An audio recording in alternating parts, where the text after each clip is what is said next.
Hola, mi nombre es José Roberto Rodríguez y es un gusto compartir contigo. Lección número 3, titulada Las raíces del descontento. El texto bíblico base para el estudio de esta semana se encuentra en el libro de Santiago, capítulo 3, verso 16, en el cual leemos lo siguiente: Porque donde hay celos y contención, allí hay perturbación y toda obra perversa. Este pasaje se encuentra en una porción de las Sagradas Escrituras que compara y contrasta la sabiduría de lo alto con la sabiduría terrenal. El vocablo griego traducido aquí como perturbación significa desorden, confusión, contiendas, tumulto, en tanto que el vocablo para perversa significa inútil, que no sirve para nada. El fruto de la sabiduría terrenal es que generalmente no trae nada bueno. Todo lo que busca hacer y logra hacer es perverso, malvado, bueno para nada, inútil. Y de esa sabiduría nada bueno podemos sacar. Así como la raíz de todos los males es el amor al dinero, así también la raíz del descontento y la ingratitud está en colocar nuestra confianza en cualquier sabiduría que no venga de lo alto. Los álamos son árboles de crecimiento rápido y pueden alcanzar alturas desde los 10 a 30 metros, dependiendo de la especie. Son árboles que se utilizan mucho como setos cortaviento, ya que tienen una copa más o menos estrecha y densamente poblada de hojas. Además, resisten muy bien el frío y las heladas no les perjudican en absoluto. De hecho, para que puedan estar bien, es importante que el clima del lugar tenga las 4 estaciones bien diferenciadas entre sí, pues de lo contrario terminarían debilitándose.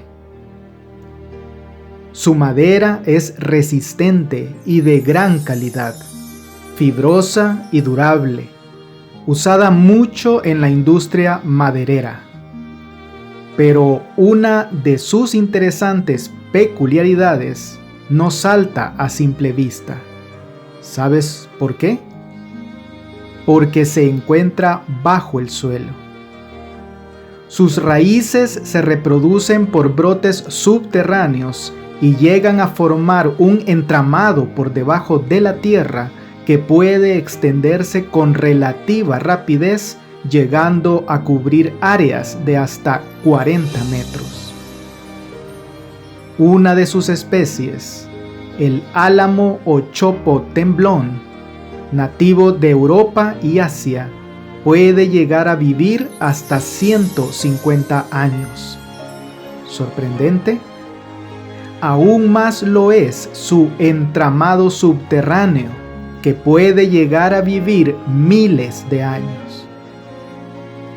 Con el estudio de esta semana, cavaremos un poco por debajo de la superficie en la que nos movemos como cristianos. Porque si por arriba de la superficie encontramos actitudes y acciones que tienden a separarnos de nuestro Creador y Sustentador, por debajo de la superficie podríamos encontrar todo un entramado subterráneo de cosas que posiblemente nos están impidiendo encontrar el verdadero descanso en Cristo Jesús. Descubrir algunas de las raíces de nuestro descontento puede aclararnos aún un poco más lo que Santiago 3:16 nos decía en el texto base. Porque tanto los celos y la contención, que no es más que aquellos sentimientos contenidos o refrenados, podrían estar enraizados en nosotros. Amigo, ¿anhelas tú la armonía y la paz? Probablemente dirás que sí. Amiga, ¿disfrutas tú de los conflictos?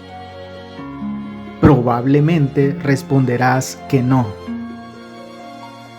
La lección de este día se titula Jesús trae división. Y si tú te preguntas, ¿pero cómo puede ser esto? Comencemos a excavar para encontrar las raíces que nos lo expliquen. Mateo capítulo 10, verso 34. No penséis que he venido para traer paz a la tierra. No he venido para traer paz, sino espada.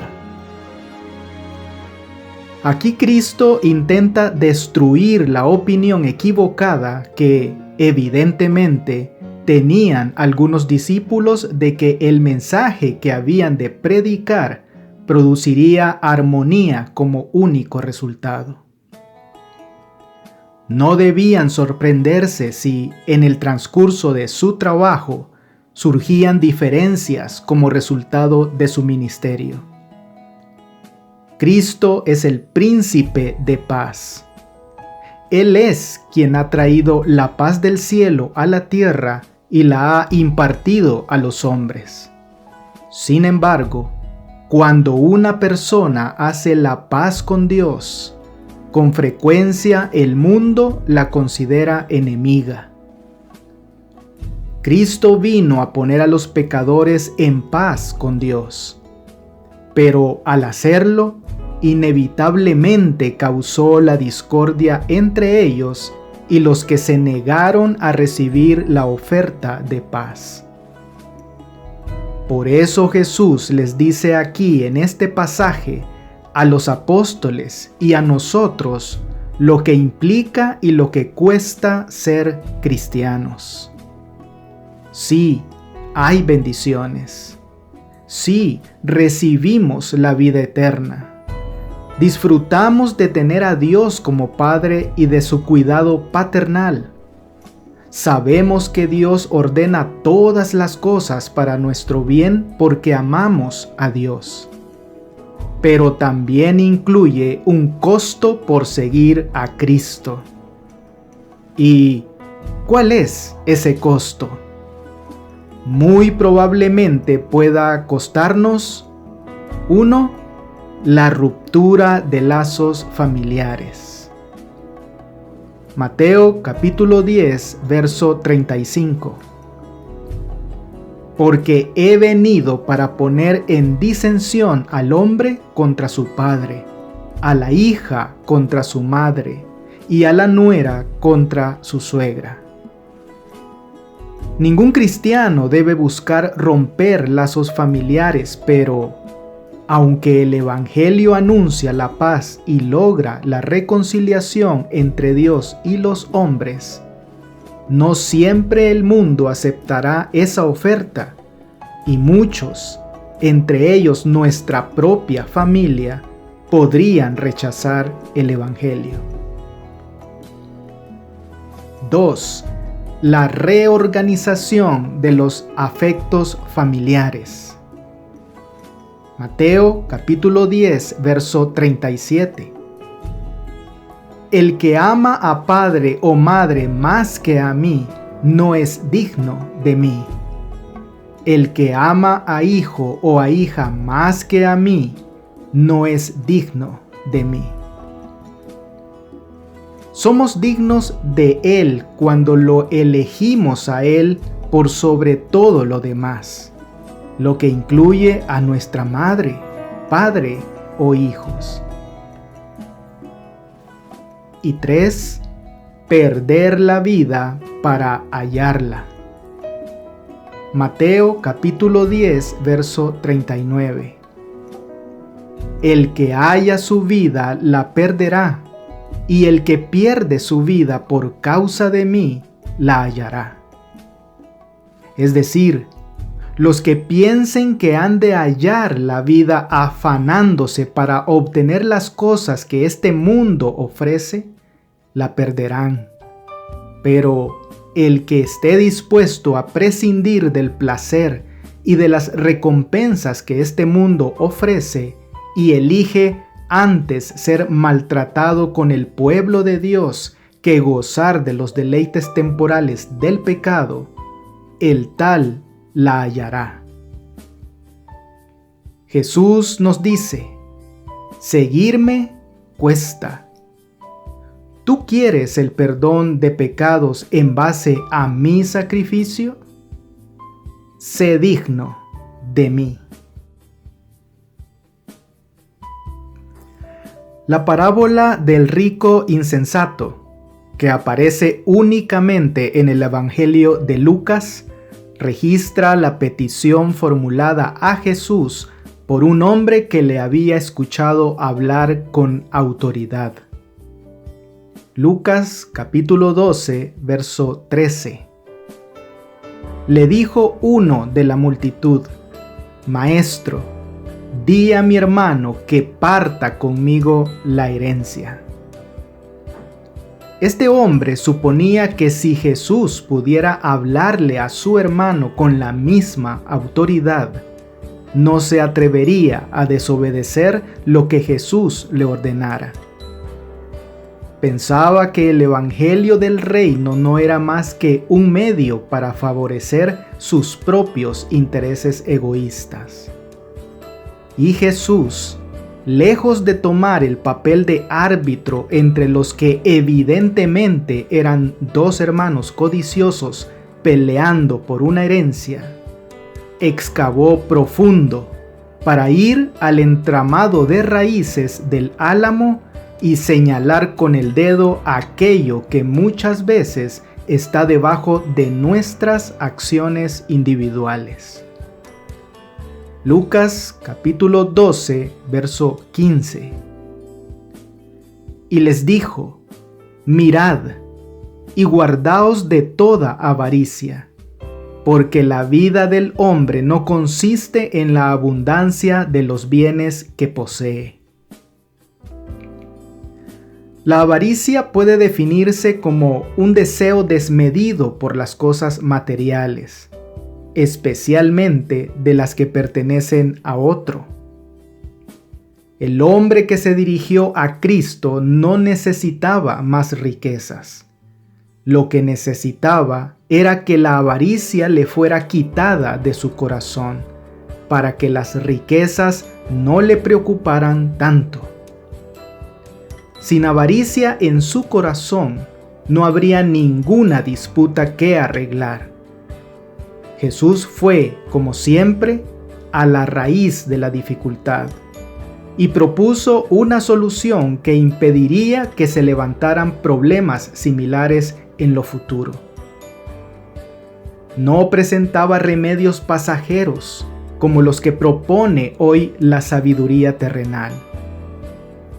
Lo que más necesitamos hoy en día no es un sueldo mejor o mayores ganancias. Necesitamos un cambio de corazón y de pensamiento que nos conduzca a buscar primeramente el reino de Dios y su justicia, para que sintamos plena confianza de que las cosas indispensables para la vida nos serán añadidas. El rico insensato de la parábola que refirió Jesús tenía a las palabras más grande, mejor y más como los principios fundamentales del reino de Dios. Pero ese no es el modelo a seguir, sino el que encontramos en Filipenses capítulo 2, versos 5 al 8. Haya pues en vosotros este sentir que hubo también en Cristo Jesús, el cual, siendo en forma de Dios, no estimó el ser igual a Dios como cosa a que aferrarse, sino que se despojó a sí mismo, tomando forma de siervo, hecho semejante a los hombres, y estando en la condición de hombre, se humilló a sí mismo, haciéndose obediente hasta la muerte y muerte de cruz.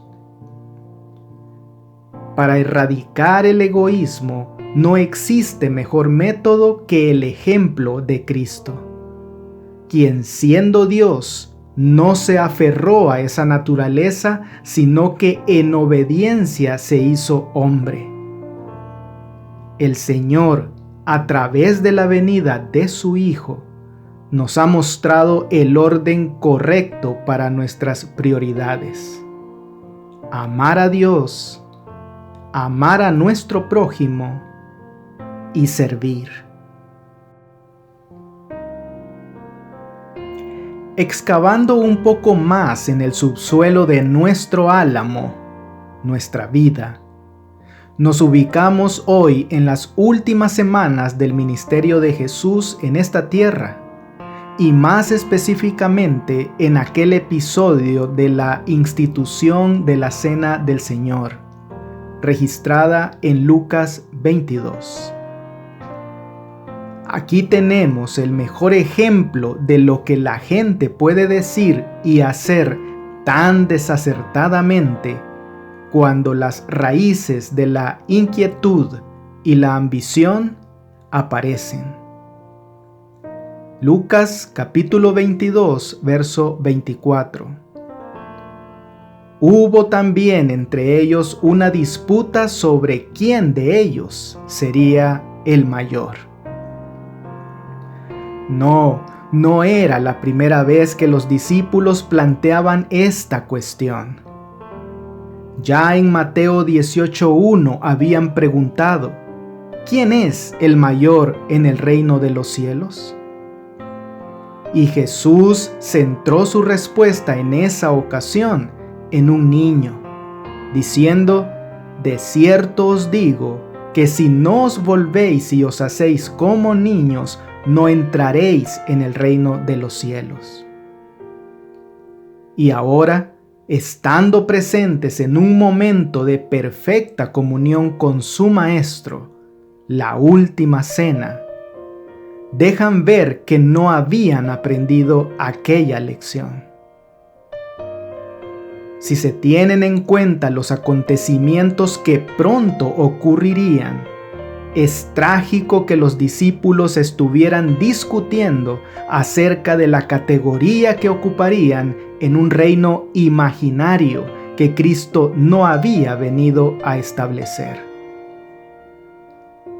El concepto equivocado que tenían los discípulos acerca de la naturaleza del reino de Cristo fue el que, como en ocasiones anteriores, dio lugar a la contienda en cuanto a la grandeza de unos frente a los otros.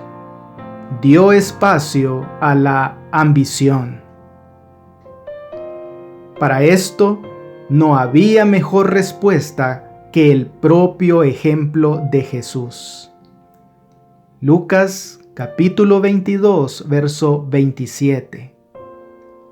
Porque, ¿cuál es mayor, el que se sienta a la mesa o el que sirve? ¿No es el que se sienta a la mesa? Mas yo estoy entre vosotros como el que sirve. Jesús presenta su propio ejemplo de abnegado servicio para otros, dando a entender que el mismo espíritu que le movió a él a socorrer a la humanidad en sus necesidades físicas y espirituales, debería motivar la vida de todos los que quisieran ser sus discípulos, entre ellos tú y yo. Al darnos cuenta de la actitud y el comportamiento de los discípulos, por supuesto que sería válido preguntarnos, ¿todo esto incluso después de años de estar con Jesús, de servir con Jesús y de escuchar y aprender a sus pies? Pero más válido y provechoso para nosotros sería preguntarnos a nosotros mismos, ¿cuánto tiempo llevo ya acompañando a Jesús en su obra? ¿Acaso en algunas ocasiones estaremos comportándonos como los discípulos en nuestras iglesias, preguntándonos quién es el mejor, quién debe ser el mayor, quién debe dirigir y quién debe servir? ¿Sabes, amigo, amiga? La buena noticia es que a pesar de ese comportamiento y tal como lo hizo con los discípulos, la gracia del Señor se mantuvo. Jesús no los abandonó y tampoco está dispuesto a abandonarte a ti. Luego de haber desenterrado las raíces de la división, el egoísmo y la ambición, llega el turno de la hipocresía. En muchos episodios dentro de las Sagradas Escrituras encontramos a Jesús ofreciendo gracia y perdón a prostitutas, recaudadores de impuestos e incluso asesinos. Pero hubo muy poca condescendencia de su parte para con los hipócritas. Una persona hipócrita es aquella que finge sentimientos que no tiene o que expresa ideales que no sigue. De hecho, como una forma verbal, la palabra hipócrita viene del verbo griego hipokrisín, que significa actuar, pretender o exagerar, muy propia del teatro griego y sus actores. Este término aparece 7 veces en un discurso en el que Jesús avergüenza públicamente al núcleo de la dirigencia religiosa judía, los escribas y fariseos. Y tanto para ellos como para nosotros, tuvo el cuidado de enumerar 4 características puntuales que definen a un hipócrita religioso. Mateo capítulo 23, versos 1 al 3. Entonces habló Jesús a la gente y a sus discípulos diciendo: En la cátedra de Moisés se sientan los escribas y los fariseos. Así que todo lo que os digan que guardéis, guardadlo y hacedlo. Mas no hagáis conforme a sus obras, porque dicen y no hacen. Los escribas y los fariseos se habían erigido en intérpretes oficiales de la ley de Moisés. Pero aquí Jesús no pone en duda las enseñanzas de los escribas y fariseos, cosa que había hecho en otras ocasiones, sino que hace resaltar el hecho de que la vida de ellos no estaba en armonía con su excelsa profesión de piedad. Característica 1 del hipócrita religioso: no hace lo que dice. Mateo capítulo 23, verso 4. Porque atan cargas pesadas y difíciles de llevar y las ponen sobre los hombros de los hombres, pero ellos ni con un dedo quieren moverlas. Característica 2. Hacer la religión más difícil para los demás, pero no estar dispuesto a llevar carga alguna. Mateo capítulo 23, verso 5. Antes, hacen todas sus obras para ser vistos por los hombres, pues ensanchan sus filacterias y extienden los flecos de sus mantos. Característica 3. Buscar el aplauso hacia nuestro aparente fervor religioso. Y Mateo capítulo 23, versos 6 al 7. Y aman los primeros asientos en las cenas y las primeras sillas en las sinagogas y las salutaciones en las plazas, y que los hombres los llamen Rabí, Rabí. Característica 4. Exigir el honor y el reconocimiento que solo le pertenecen a Dios. Tú y yo no necesitamos ser líderes religiosos para hacernos culpables de la clase de hipocresía que Jesús condenó en esta ocasión. Y por esto es tan importante que realmente seamos lo que somos por dentro. Porque los motivos externos pueden mantener limpio lo de afuera, mientras el interior está inmundo. Pero si el corazón y el espíritu son hechos nuevos, habrá vida nueva. La ansiedad es una emoción común y normal de las personas frente a situaciones estresantes y de incertidumbre. Y en más de alguna oportunidad, tú y yo la hemos experimentado.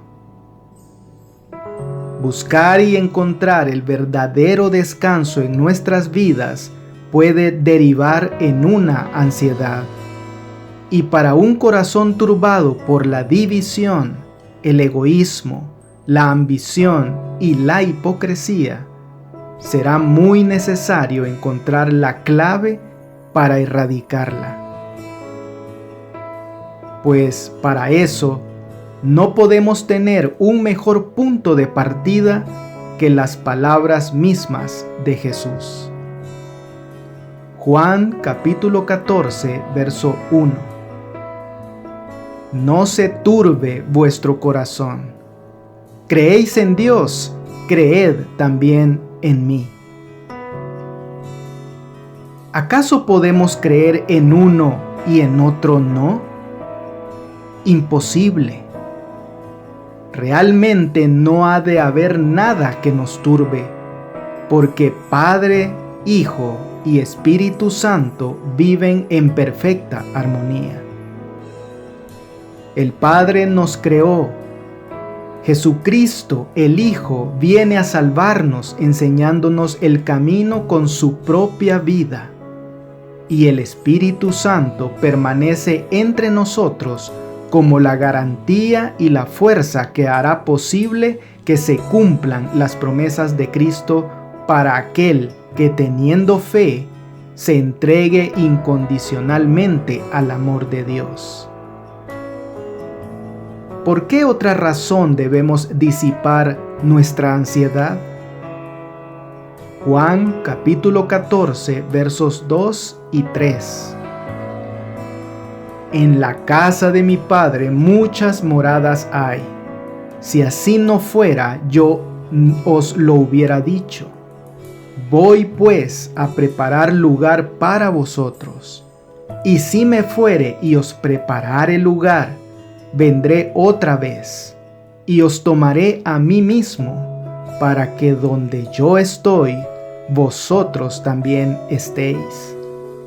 Y sabéis a dónde voy, y sabéis el camino. Qué preciosa promesa, ¿no te parece? Tú vas y preparas un lugar para alguien solamente si tienes la seguridad de que va a llegar. Jesús sabe perfectamente que si tú y yo permanecemos fieles a Él en esta tierra, con toda seguridad vamos a llegar. Y por eso está dedicado en amor a preparar muchas moradas. Y cualquiera que sea el lugar de morada que Dios tiene para nosotros en el cielo, será tan glorioso como una mansión. Y sí, habrá cosas maravillosas allí, pero nunca pierdas de vista que el propósito principal del cielo es el de reunirnos con Jesús. El cielo es el cielo no por sus calles de oro, sus puertas de perla, ni siquiera por la presencia de los ángeles. El cielo es el cielo porque Jesús está ahí. Finalmente, una de las declaraciones más importantes para nosotros. Juan capítulo 14, verso 6. Jesús le dijo: Yo soy el camino y la verdad y la vida. Nadie viene al Padre sino por mí. Él no es simplemente una persona que muestra el camino, sino que personalmente lo es.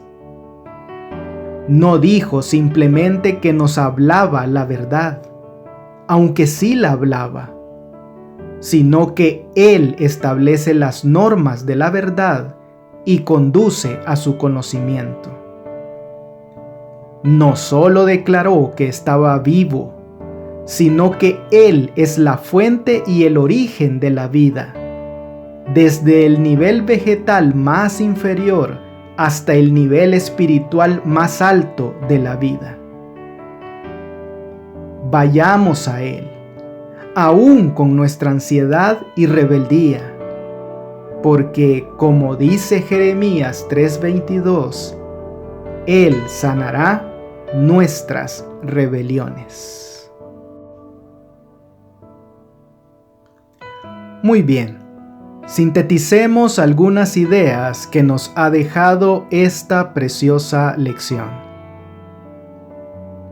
Número 1. Seamos dignos de Jesús. Cristo dijo en Mateo 10:38 que el que no toma su cruz y sigue en pos de Él, no es digno de Él. El tomar la cruz de Cristo y seguirle significa sufrir sin queja ni pesar la desaprobación de amigos y parientes, y soportar con paciencia y humildad el reproche de los hombres. Significa sobrellevar la espada de la persecución empuñada por aquellos de quienes se podría haber esperado paz. Aquel que es llamado a llevar su cruz a fin de seguir a Cristo, tiene el supremo privilegio de compartir con Él sus sufrimientos, siendo digno de Él. Y nadie puede tener mayor honor que éste. Desechemos el egoísmo y seamos dignos de Él. Número 2. ¿Cuál es el mayor? ¿El que se sienta a la mesa o el que sirve? El mundo considera como mayor al que sobresale más, pero Jesús nos enseñó que la verdadera grandeza está en servir, más que en ser servido. En la estimación de los hombres, es mejor tener el poder para hacer que los demás te sirvan y te obedezcan, como el faraón en Egipto, con millones de esclavos sirviendo sus demandas día y noche. Así como Moisés, quien no se aferró a los lujos y el poder que le ofreció el faraón, Jesús, el verdadero profeta, no estimó el hecho de ser Dios como cosa a qué aferrarse, sino que se humilló a sí mismo, haciéndose obediente a Dios Padre. Desechemos la ambición y seamos dignos de Él. Y número 3, ni fariseos ni saduceos. Los primeros eran de la derecha religiosa conservadora en los tiempos de Jesús. Los segundos eran el grupo de los liberales. Pero, ¿qué tenían en común? Ambos eran culpables de hipocresía. Cuán necesario es, si me permites el término, deshipocritizarnos. ¿Y cómo se logra eso?